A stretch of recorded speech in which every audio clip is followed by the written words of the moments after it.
همین بار دیگر باز جمع شدن و چی تشکیل کردن؟ یک کمیته تشکیل کردن که اون کمیته از چند اعضای عبارت بود؟ از 25 اعضای عبارت بود که اون اعضاهای این گروه صادر کرد. پس قرار صادر کردن که یگان جهد و تلاش دریغ نمیدارند در چی؟ در جنگ بر ضد اسلام و اذیت و آزار دادن رسول اکرم صلی الله علیه وسلم و عذاب دادن اون کسانی که در دین می درآیند و پیشرای آنها را گرفتن با همه نمود عذاب و آزار که پیغمبر اذیت میدادند. همین همسایه هاش بودن، یگان تاش مسلمان نشید مگر حکم ابن ابی العاص مسلمان شد. پس بعضی از آنها می پرتافت هنگامی که پیغمبر صلی الله علیه و نماز میخواند. چرا می پرتافت به پیش پیغمبر صلی الله علیه و همون روده و شکم گوسفند چیزی که بو داشتن پیغمبر وقتی نماز میخواند آنها می پرتافتن در پیش پیغمبر. همین چیزا که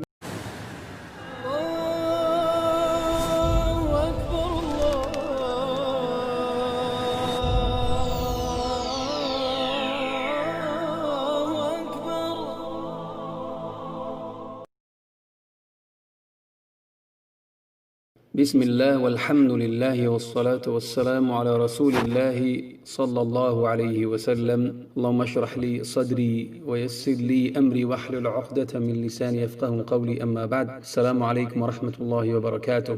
برادران و خواهران گرامی، این پیام ما را به دیگران رسانید تا از پاداش نیک محروم نشوید. درس امروزینه درس سیره رقم 11 به شما پیشکش میکنیم درباره اذیت دادن و آزار و ظلم کردن مسلمان ها در حالی که آنها دعوت آشکارا آغاز کردند. مشرکان همون راه و روشی که در بالا ذکر کردیم برای بازداشتن و منع کردن دعوت تلاش و کوشش میکردند. بعد آنه که آشکار شد دعوت در بدایت سال 4 از نبوت، یعنی تا سال 3 دعوت سری بود، بعد سال 3 سال 4 دعوت آشکارا شد. و در درس پیشینه گفتیم که چگونه راه و روش برای بازداشتن دعوت پیغمبر صلی الله علیه و سلم آنها کوشش تلاش میکردند. حالا همین کوشش تلاش خود را دوام میدادند و هفته ها ماه ها گذشتند که آنها در همین راه و روشی در بالا ذکر کردیم به همین راه و روش مردم را از دعوت دور میکردند. در درس پیشینه گفته بودیم پیغمبر چی میگفتند؟ جادوگر میگفتند و مردم از او میخواستند دور کنند و پیامبر و پیروان او را تا کنون عذاب و شکنجه نمیدادند. ولی هنگامی که آنها دیدند این اسلوب ها، این راه و روشی من کردن بازداشتن یگان سود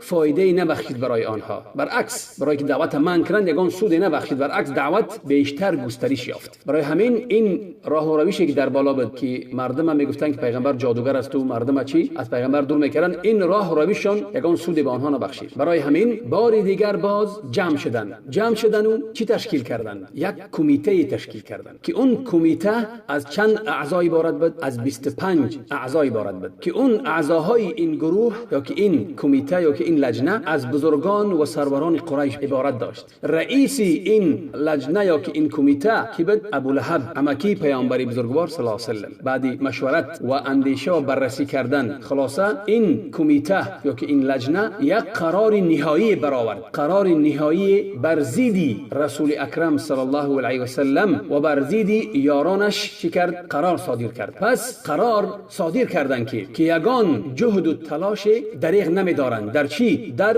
جنگ بر ضد اسلام و اذیت و آزار دادن رسول اکرم صلی الله علیه و سلم و عذاب دادن اون کسانی که در دین می درآیند و پیشرای آنها را گرفتن با همه نمود عذاب و آزار. پس همین قرار را صادر کردند و تصمیم گرفتند که همین قرار را چی کنند؟ اجرا کنند، انجام دهند. اما آزار و اذیت و عذاب دادن مسلمان های عادی، یعنی همون خاصتا همون مسلمان هایی که ناتوان بودند، بعدشون چی بدن؟ غلام بودند، آنها را آسان بود که آنها را عذاب دهند و شکنجه دهند. اما نسبت به رسول اکرم صلی الله علیه و سلم که مردی چی بود؟ مردی بسیار عزتمند بود، مردی بسیار وقور بود، مردی بسیار چی بود؟ عزت نفس داشت، بسیار شخصیتی چی بود؟ شخصیتی کمیافته بود و نفس های دشمنان و یاران پیغمبر چی میدانستند؟ بسیار بزرگ و با شکوه میدانستند. یعنی در مقابل پیغمبر هم دشمنانش هم یارانش پیغمبر بسیار با شکوه میدانستند.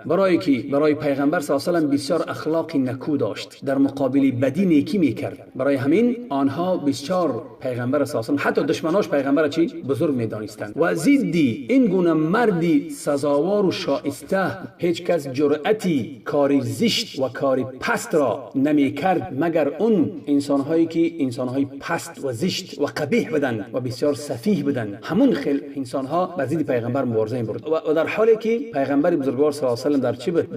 در زیر حمایه الله عز و جل و ابو طالب او را از دشمناش من میکرد، باز میداشت. و ابو طالب یکی از مردان مکه بود، مردان کمیافت مکه بود و او همچون بین مردم بسیار با شکوه و عظمت بود. وقتی که پیغمبر صلی الله علیه و آله در حمایه خود گرفته بود ابو طالب پیغمبر، هیچ کس جرأت نمیکرد که بشکند اون حمایه‌ای که ابو طالب بر پیغمبر صلی الله علیه و آله داشت و برای خود روا داند چرا اذیت دادن پیغمبر هیچ کس جرأت نمیکرد. برای همین وضعیت، همین که ابو طالب سبب میشد که مردم من کند که ضرر نرسونند پیغمبر صلی الله علیه و آله، این حالی که این وضعیت برای قریشا بسیار چی بود؟ ناآرامی بود و آنها را بسیار پریشان حال میکرد. آنها هیچ کاری بر ضد او کرده نمیتوانستند. ولی تا کی آنها صبر میکنند؟ در پیش دعوت پیغمبر صلی الله علیه و آله که دعوت پیغمبر صلی الله علیه و آله چی میکرد؟ از بین میبرد اون راهبری دینی که سرداران قریش داشتند در بالای قریش، اون از بین میبرد. پس برای همین دشمنی بر ضد پیغمبر صلی الله علیه و سلم آغاز شد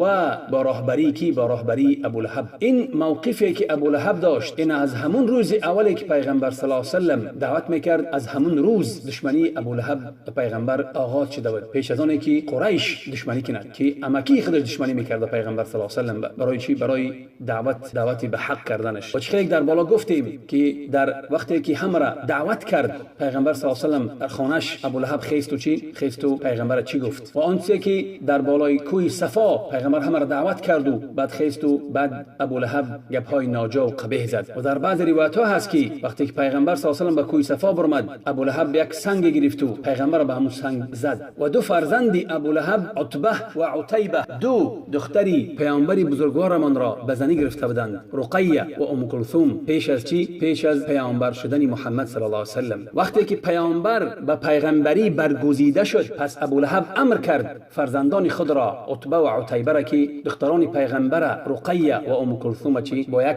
زوری آنها را طلاق کند. پس آنها دو دختری پیغمبر بزرگوار صلی الله علیه و سلم را طلاق کردند. و هنگامی که پسری پیامبر بزرگوار صلی الله علیه و سلم، پسری دومش عبدالله، وقتی که وفات کرد، به ابولهب بسیار پسند آمد و یعنی که شتابانه به پیش رفیقانش رفت و آنها را هم مژده داد که پیامبر صلی الله علیه و سلم بی فرزند است، یعنی نسب او کنده است، بی نسب شد. همین سخن زد. و چه خیلی که باز گذشتیم که ابولهب از پس پیامبر صلی الله علیه و سلم میگشت در موسم حج و در بازارها برای که پیغمبر چی دروغگو کند. خیلی که طارق ابن عبدالله المحاربی میگوید ابولهب نه فقط گپای پیغمبر دروغ میشمارید، ولی پیغمبر صلی الله علیه و سلم با سنگ زد تا آنی که دو قدم پیامبر بزرگوار صلی الله علیه و سلم خون آمدند. و همین طور زن ابی لهب، زن امکیش ام جمیل بنت حرب ابن امیه خواهر ابی سفیان، در دشمنی از شوهرش کمی نداشت بر ضد پیغمبر صلی الله علیه و سلم. خس و خاشاک و خارها را جمع کرد، به همون راهی که پیغمبر میگذشت به همون راه میپرتافت، در راه پیامبر بزرگوار صلی الله علیه و سلم. و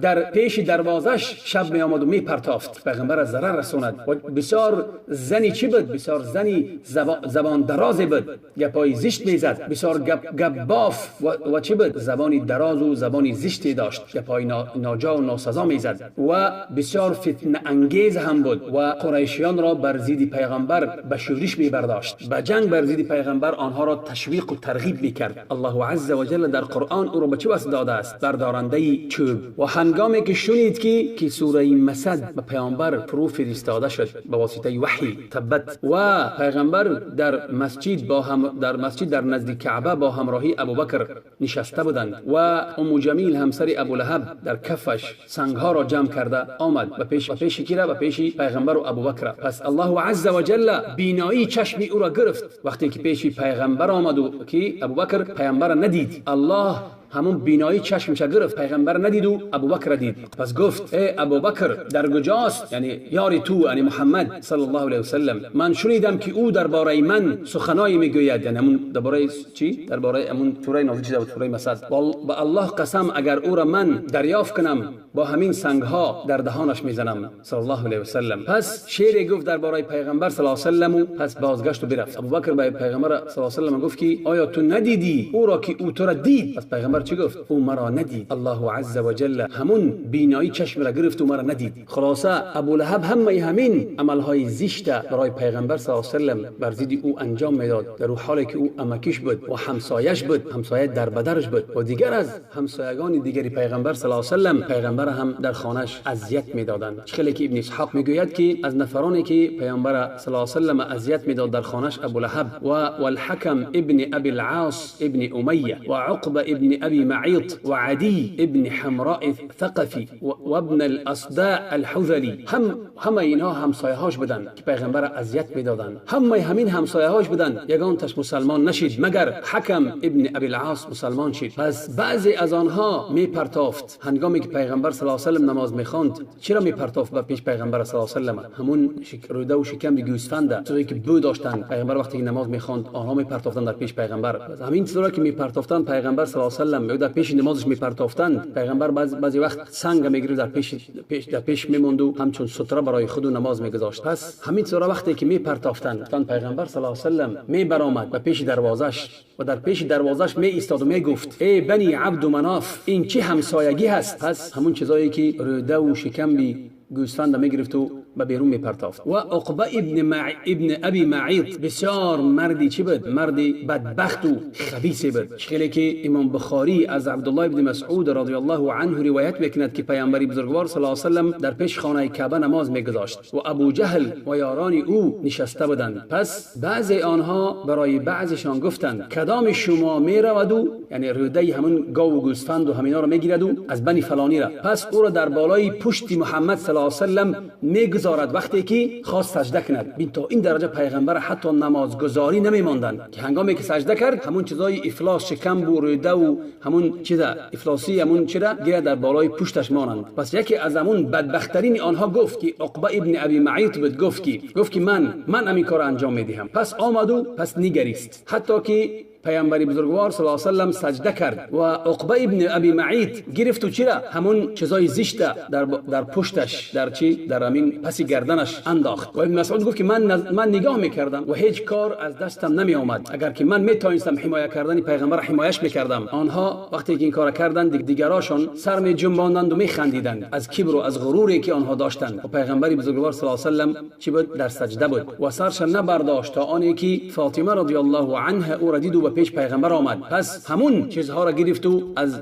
پشت پیغمبر و پرتافت. پس پیغمبر صلی الله علیه و سلم سرش برداشت از سجده. پس گفت اللهم علیک بقریش، که سه بار یعنی دعا کرد، قریشی ها را دعا کرد، دعای بدشان کرد، همون انسانایی که نشسته بودند. پس آنها وقتی که دعا کرد آنها را با آنها خیلی سخت رسید همین دعا. و چی ابن مسعود میگوید که آنها میگفتند که یعنی که دعا در همین یعنی در خانه کعبه دعا مستجاب است، از همین میترسیدند. پس پیغمبر صلی الله علیه و سلم چی گفت؟ دعا کرد. الله گفت که دعا بر ضد ابو جهل و عتبه ابن ربیعه و شیبه ابن ربیعه و الولید ابن عتبه و امیه ابن خلف و عقبه ابن ابی معیط. پس ابن مسعود گفت که همین نفر را دعا کرد پیغمبر صلی الله علیه و سلم. پس ابن مسعود گفت که همین به ذاتی که جان من در دست اوست قسم که همین چند کسی که پیغمبر دعا کرده بود همه اینها را من در چی دیدم؟ من در قلیب بدر اینها را مرده دیدم. یعنی همش مردن در قلیب بدر، همش الله خار و ذلیل کرد و نیست کرد. همه این نفرانی که پیغمبر نامش گرفت. و امیه ابن خلف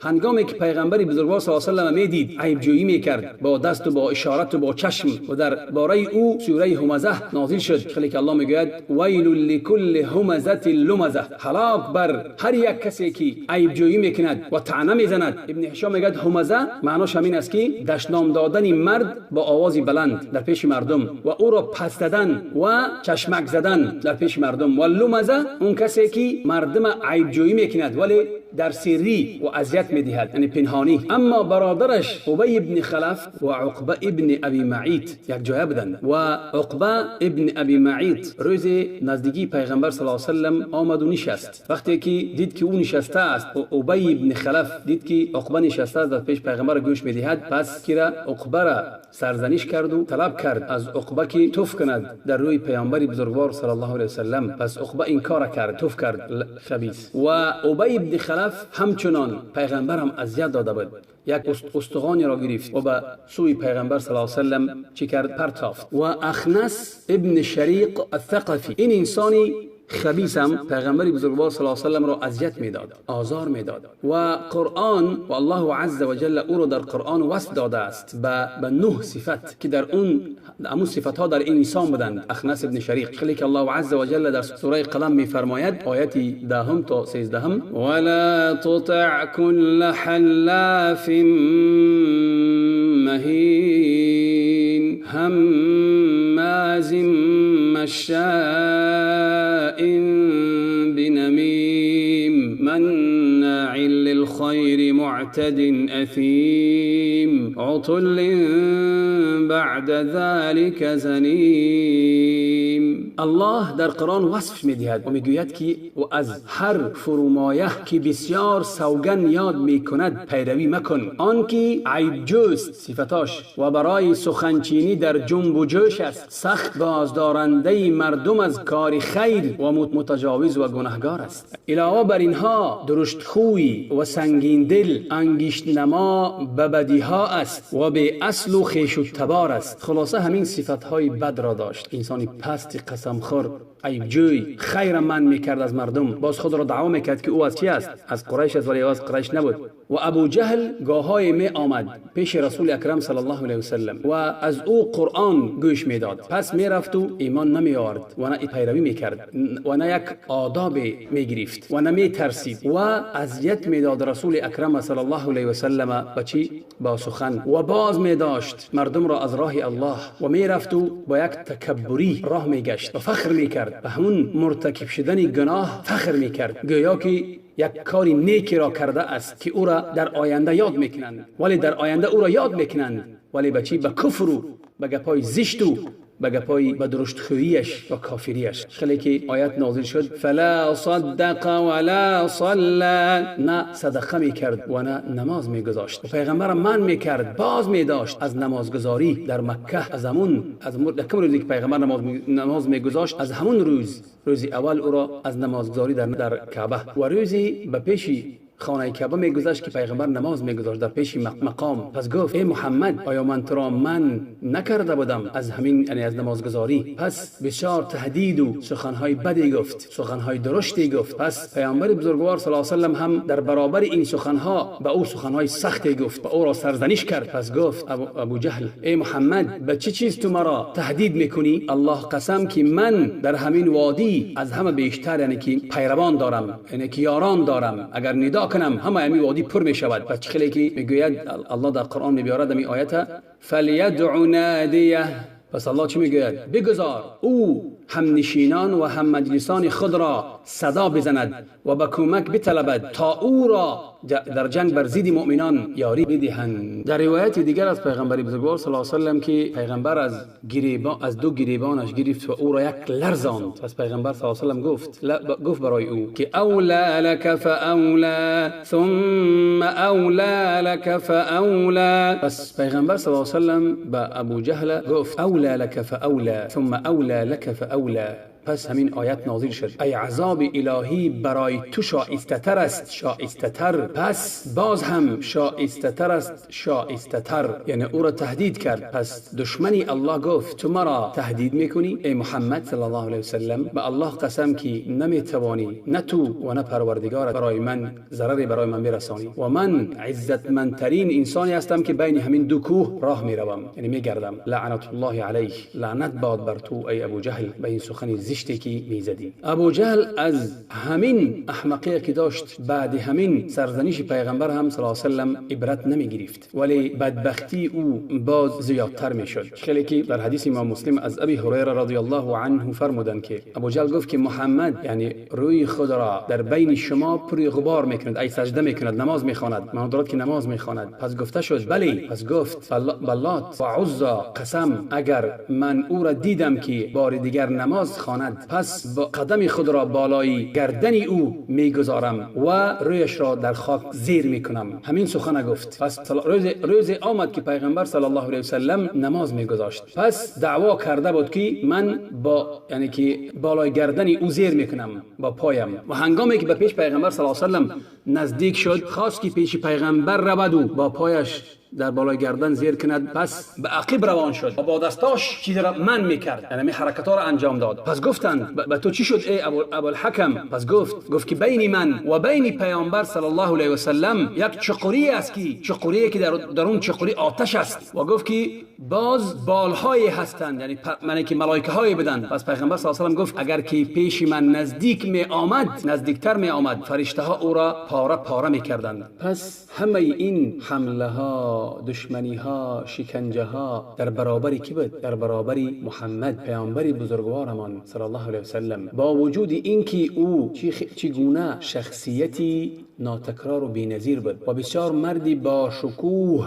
و با قدر و قیمت در نفسهای عامه و خاصه مردم جایگیر بود. و علاوه بر این که او در حمایه کی بود؟ در حمایه ابو طالب که بزرگترین مردی با احترامی که در مکه بود. اما در برابر مسلمان ها، دیگر مسلمان هایی که بدن و خصوصا ناتوان ها که هیچ کس نداشتند که از آنها دفاع کند، مثل غلامان و مثل کنیزان و دیگرایی که ناتوان بودند. پس هر یک اجراءات و ترتیباتی که میشد بر ضد آنها بسیار سختی بود، از این سخت‌تر بود، در حالی که پیغمبر همه این اجراءات و ترتیباتی که کافران بر ضد اون مردمان ناتوان مسلمان که میکردند، این بسیار از چی بود؟ سخت‌تر بود و تلخ‌تر بود نظر به آنی که به پیامبر میکردند. در خود همین وقت هر یک قبیله و سرداران قبیله، کسی که به اسلام میدرآمد از همون قبیله، سرداران قبیله آنها را عذاب میدادند به نمودهای عذاب و شکنجه. کسی که قبیله نداشت، پس بر بالای آنها اوباش ها را و همین آدمای دیگر با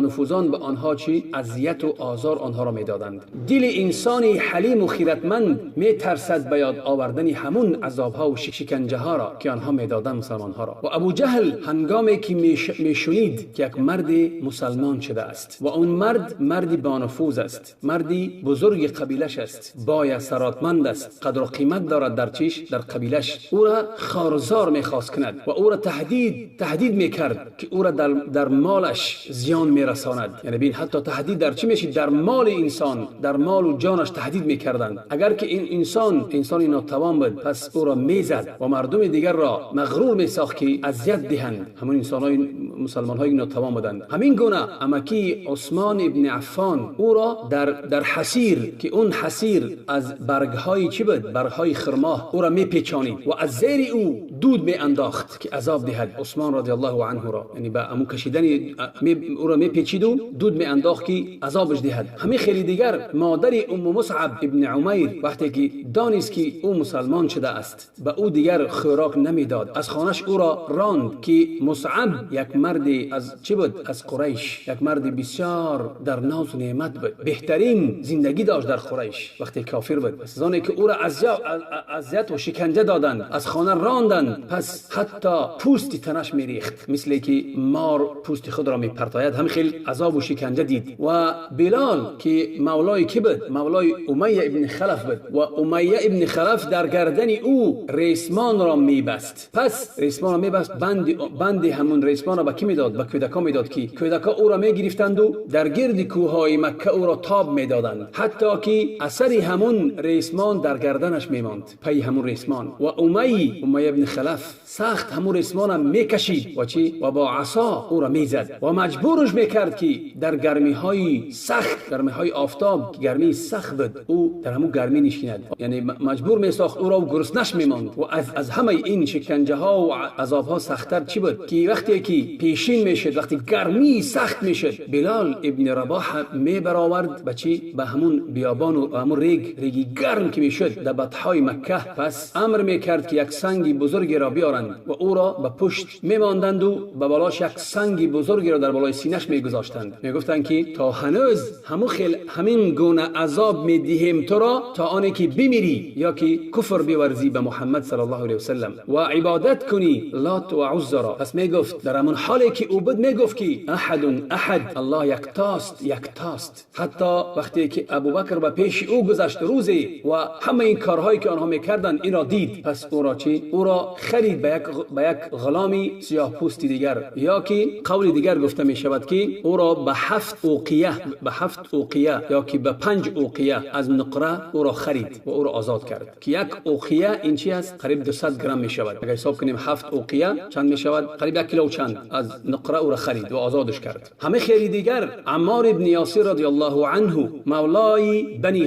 مخزوم بود، مسلمان شد او و پدرش و مادرش. پس مشرکان و با سرداری ابو جهل آنها را به بطحا می برآوردند. هنگامی که بعد پیشی میشد و هوا گرم میشد، گرمی سوزان، و در همون گرمی آنها را عذاب میدادند. پس پیامبر بزرگوار صلی الله علیه و سلم به پیش آنها گذر کرد و دید که آنها را عذاب میدهند. پیغمبر هیچ کار کردن نمیتوانست، برای ضعیف بودن در اون حال. پس پیغمبر چی گفت؟ صبرا آل یاسر، صبر پیشه کنید ای آل یاسر، خانواده یاسر، پسرش و خودش و زنش. فان موعدکم الجنه، هر آینه موعد شما جنت است. پس یاسر رضی الله عنه از شکنجه و عذاب وفات کرد و ابو جهل همسر یاسر را، مادر عمار را، سمیه، در شرمگاهش با نیزه زد. پس سمیه رضی الله عنها وفات کرد و او یکمین شهیدی است در اسلام، کشته شده است. و بسیار عذاب و شکنجه را به سر عمار بسیار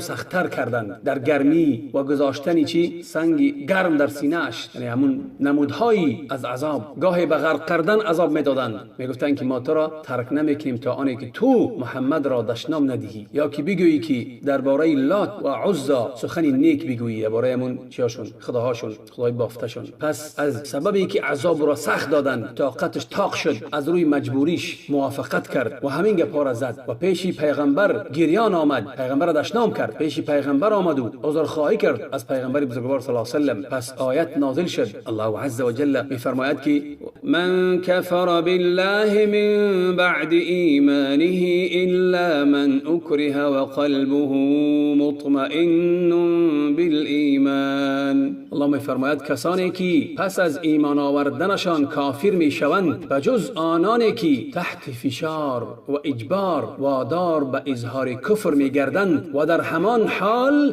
دلهایشان ثابت بر ایمان است. اگر با زبان گفتند از چی؟ از جهت اجبار، ولی دلهایشان پر از ایمان است، مطمئن است به ایمان، پس آنها کافر نمیشوند. و ابو فکیه که نامش افلح بود، مولای چی بود؟ مولای غلام، مولای بنی عبد الدار بود. پس او را ریسمان را در پایش میبستند و پس با همون ریسمان بر بالای زمین میکشیدند. و همین گونه خباب ابن الارت که مولای لام انمار بود، دختر سباع الخزاعی. پس مشرکان او را نمودهایی از عذاب و شکنجه میچشاندند، از موی سر او میگرفتند، او را میکشیدند، کشیدنی سختی، و گردن او را تاب میدادند. خیلی تابی چی؟ خیلی تابی سختی که چندین بارهای تاب دادنی که گردنش لط میخورد و چندین بارها او را میخواباندند بر بالای چی؟ بر بالای کمر یا که اوگلی سوخته ایستاده. تصور کنید. پس بر بالای او باز سنگ را گذاشتند، بالای سینه‌اش سنگ گذاشتند تا آنی که از زمین خود را برداشتن نمیتوانست، هم سنگی بزرگی بود. این عذابی کی بود؟ عذابی که صحابگان میدادند. برادران گرامی، در راه الله صبر و طاقت پیشه میکردند. هیچ کس از آنها کافر نمیشد، هیچ کس از آنها دین ترک نمیکرد. و همین طور زنیره و نهدیه و دختری آنها و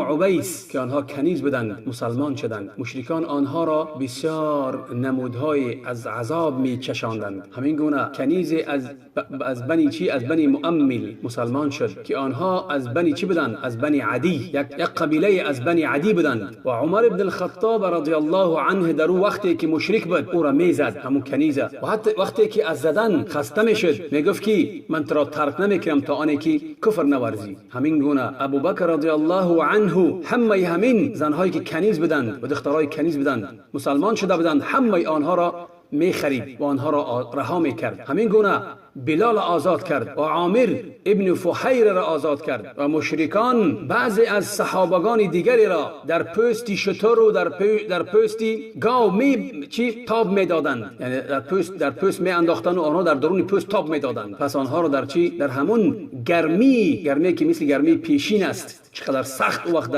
در بیابان چقدر گرم می شود، آنها را می پرتافتند. بعضی دیگری آنها را برهنه می کردند و لباسای آهنی می پوشاندند که لباسی خیلی گرم می شود در گرمی آفتاب سوزان می شود. پس آنها را در همونجا می پرتافتند و در بالای سنگ‌های بسیار سوزان همین گونه آنها را عذاب می‌دادند. خیلی نام‌های دیگری هست از صحابگان که چگونه آنها را عذاب می‌دادند. بسیار نام‌های هستند، بسیار دیگر صحابه‌های بسیاری هستند که آنها را عذاب می‌دادند. کسی که از آنها اسلام خود را اعلان می‌کرد، آشکارا می‌گفت، او را عذاب می‌دادند، اذیت می‌دادند، شکنجه می‌دادند. کافران مشرک همین گونه ضدیت و مسلمانان و به الله نشان می‌دادند که بنده‌های الله عذاب می‌دادند و شکنجه می‌دادند. برادران گرامی، ما در نعمت هستیم. برادران گرامی، نظر به صحابگان ما در نعمت هستیم. چقدر اذیت تو شکنجه دیدن ولی دین برای ما رساندن. برای همین ما باید قدر آنها را بدانیم که کی بودن صحابگان و چه خدمت کردن برای ما. با همین درس خاتمه میدهیم، با درس آینده دوام میدهیم.